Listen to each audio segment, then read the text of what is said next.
ya imo ya wana yirni ko sala manze nyama ne kila wete anyama de kono mimi welaka pantan ko fala ngam amma fi Allah imo ado do ga Hamza min ne lamma ko jam wona to Allah wadi jam hecci anke mi yawno ko suudu tan mi di e gorejo am mi di e bantan ko ri janno bawi andi ko min nodduma ala edi ma aw beni la mi faala wonda ko wadde ya sans c'est-à-dire Hamza si metti welin nyanden no ngari ay bantan ko yawrude joltide ko non dita o goddo yi bantan ko yete ko goddo yi ma o yi bantan hande si fijerdi ni ko ya ɓurtumo ɓannude ma ɓurtamo dankagol dankuɗan ɓuri ka wowi kono figerdi ni a changi comportement ji ɗe fof hakkundeji ma mene men ñinne yar yeyiɗama simi famimo ko bantan ko innuma mi occupaki e makko mi kipamo la ŋaccitirmo ni ɗon ananira allan min komi induma sida tankinomo ko ya ɓeydumo tankagol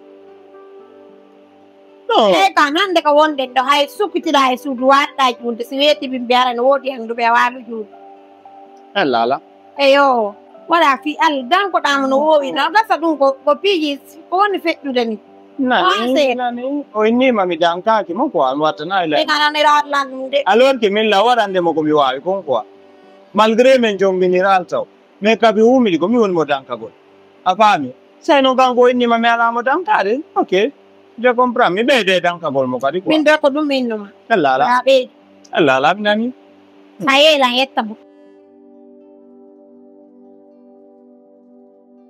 ene bantan ko atan joni ko wonduɗen ko nder ga mettitima kono noon dala bonnirde inde yimɓeɓe donc mi dankaki mane tiɗa ya haalna gorejo ma vraiment mi dankaki ma no wondirɗen no ça va pas ati mini sa ya haabila nder ga wolna komi yaltu nder ga fanda ka kon waɗi Hamza na ko Hamza ko min a watanan bonnironi yinde pourquoi haaliranta yimɓeɓe ñinnalam mi dankaki mala waɗuma anno en ɗo ko ano min mi wawa ɗe toñe ɗo sen pasan waɗi ko welalna Hamza lannande koye wol lannande mi wolanali hay goto mi yalta mi bonnama inde ko honno mi yaltirta ɗo na guite mi jogiti komi ira mi yalta hay goto min mi bonnama inde min ko gorejo an on ari ɗo mi explicanimo no wondirɗen noon nder ga min ni a changanila ɗulle kadi ko tañƴina gon so yewtima a changeay mais kono mi changamma a changan non arrête ça kono mi changamma kono woni fii ɗum min ka weeti ɗo mi yalti golle na toni ñallude ka pourquoi innirta alan changamma alan changamma na bonnugol lan inde nden noon wonam ɗo accuma ɗo ɗa wummidi donc ara non j'aime pas ça Hamza a changanila hari avant a jottotakko an mawlala hari avant a wowliranaylan no moƴƴiri no fotiri nomi weltorto kono hande kala ko mi alama ko probléme a ala wallude hayta hari a ɗowtaylan bete haka toilette naadalan mi kayni lotade kadi nangala jongo yaltina joni hay ɗum fus a ala wadde kadi mi wayri lotade fus joni alala waɗande a changanila Hamza a changi ko sayo on changinama sa yewwayno min na janano mi haalani na janano mi haalani ko tañƴina gon ɗon o yewtete hunde be sayo a faami hari on suma mi alata hari on suma kala marita mais actuellement j'ai pas de temps la ngokkipi la mari activité ji ko min wadde a faami min mi wataje yeɗɗinugol ɗo mi jettante ɗo tan mi naade worgo mi yaltini suude hande kadi a taaki sonnunga on tigga ka wumidi ɗon pet innete haray wata yaɗa ɗo nini kala ko falla adde nder sonnunga même may waɗana hoore no écoute moi ça ko onna ñamde kon kan defi awa Allah okore min ko min natama tun ta bonnanginde quoi ta bonnanginde de cette fois ci mi pardonnima mais billa sa bonnitila ende ɗo feego ɗo ɗum no mi toleratama noon de no mi alniman no Hamza hakkunde ngalla sa bonnitila ende de no mi accantama no yaɓa billahi Hamza non je t'avertis Hamza Me ko min bantan ko Hamza, min bantan ko tigri goto. Wole tu ya ko min banta. Achunya mi ya wa kwa. Hamza. Modi ta accan ɗo miɗo faala bo fasade Hamza. O yahi. Hamza sanzi. Hamza awo walla meɓa mo let ka. Ya wakkila. Elletele o sanzi. Sanzi ko solala wallude. Kono kadi na mi halan borejo an o. Mi halayde ɗum ɗo.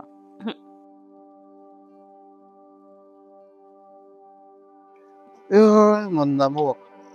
O ya so no wuli ni kwa linda.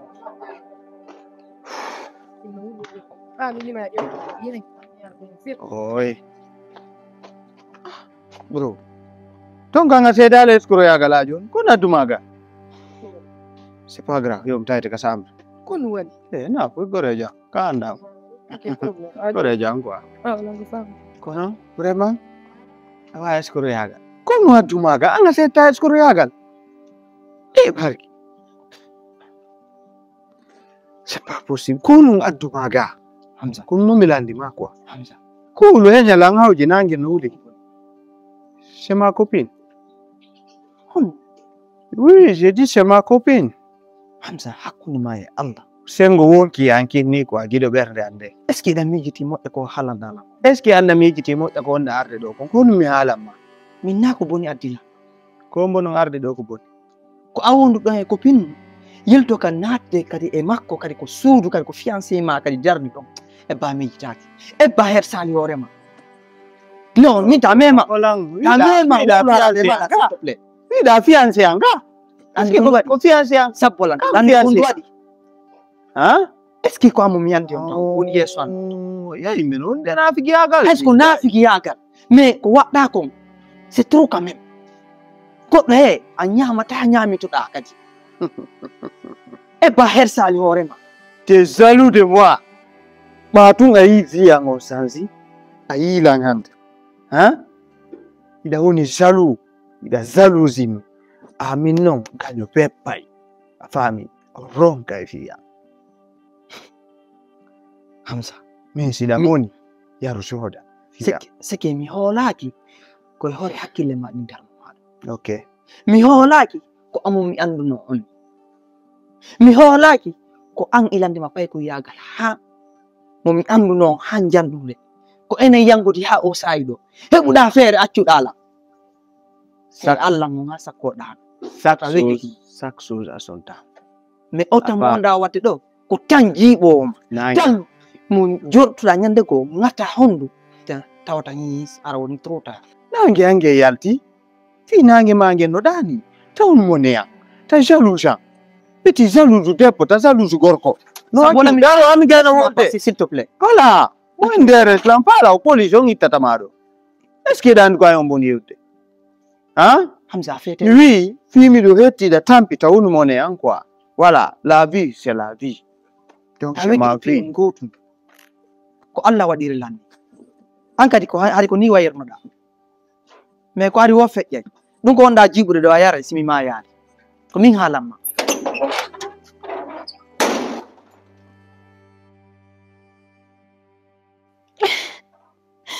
bantanko konno waɗi kon lawnude ko fat ndemuɗa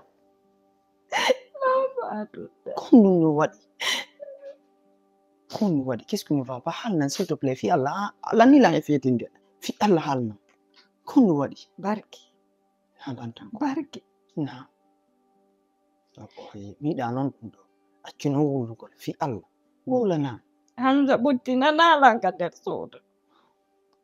Hamza no sonjude lan. kon Hamza wadi no bittinande lan. kon waduma Joni Hamza yiɗalan yiide. O yiɗanande yitan. O yiɗanande miɗa yinna miɗa faala. Mi yewto. E hoore ɗum no fo barki. Si mi holliti, mi alaɗe mi hollita ɓur ma an e Aissa gorejo an on. Mi anani Aissa fiyo Aissa yewtumo. fanko non fanko wala wi yenni lang ala ko mo lan mo kago sel mo bonno ko indane o son kanilang